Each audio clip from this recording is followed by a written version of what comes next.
As a black woman, I bring the gifts of my ancestors. I am their dreams, their hopes, their visions, their memory of what the slave masters have done to them.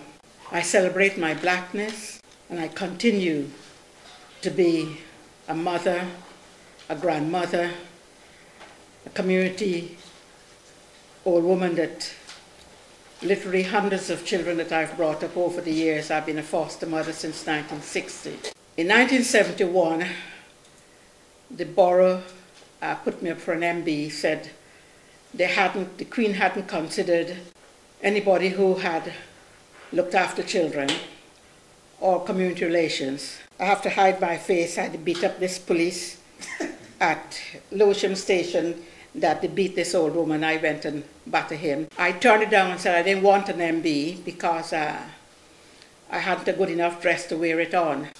And the reporter was so angry it came to see me. He said, "Madam, what do you want?" And I said to him, I want a house, extra beds that when the police knock my door in the night. I want a wardrobe and a dress, and with all the dressing gowns and everything else. I want a cabinet with sheets and pillow slips that I can take in these children to look after them. "Madam, hundreds of English people will be pleased if the Queen will give them an MB." So I thought about it and I said, well, do you think you can put it up for sale or in exchange for what I want? He was so angry he just walked out of my house.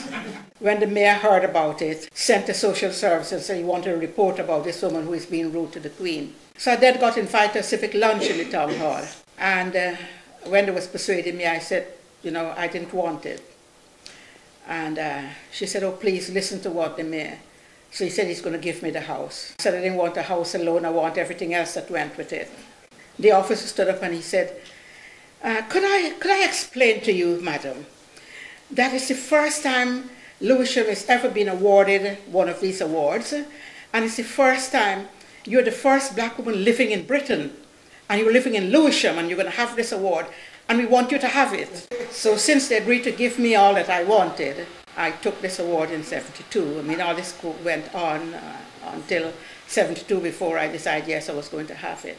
At the weekends, I always used to have white children come. The social worker would bring them. This weekend, this white child, on Tuesday, they came to take her away. And this child started crying, went out in the garden and said she wasn't going. I understand the social worker said to her, "Do you want to stay here and call these black people auntie and uncle?" Another child came in and told me. So me, who was not as polite as I am now, went out and asked the social worker to leave my house. The director of social services took this child inside, I understand, and asked her why she wanted to stay there. She was 11 years old, and she said until then, nobody never kissed her and put her to bed, and nobody never said prayers. And this child said when she see me kissing all of them and covering them, she didn't think I was going to kiss her as well because she was the only white child there.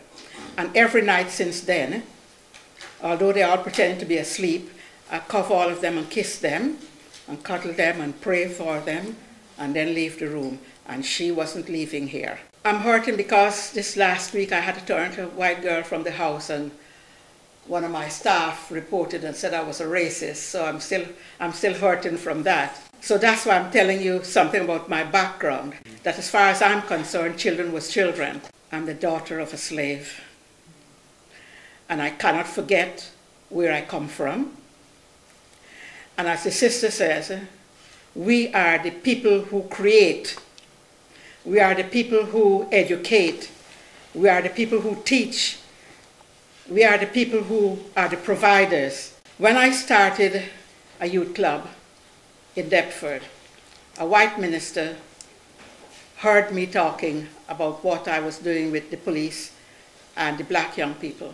In those days, black boys weren't allowed to stand up at a bus stop. And they used to come to youth club, and they used to come to this disco from all over London. And because there was hundreds of them coming, the fights used to happen with the white boys.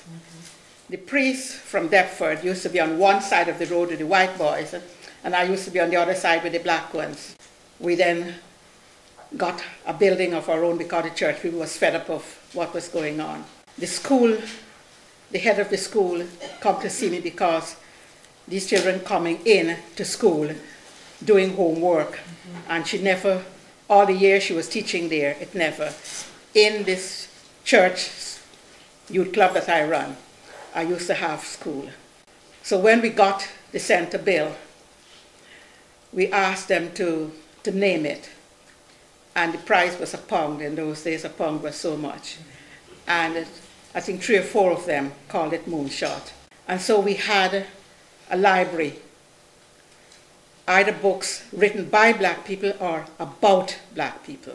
That was my reason to try to educate all who came there about their ancestors and what we were about. I started a group teaching young women about food. We did something downstairs to teach them about mechanic, how to look after their bicycle and their motor cars. We have got to begin to, not to be ashamed of what has happened to us, but to think what we were before we were colonized, the way we were.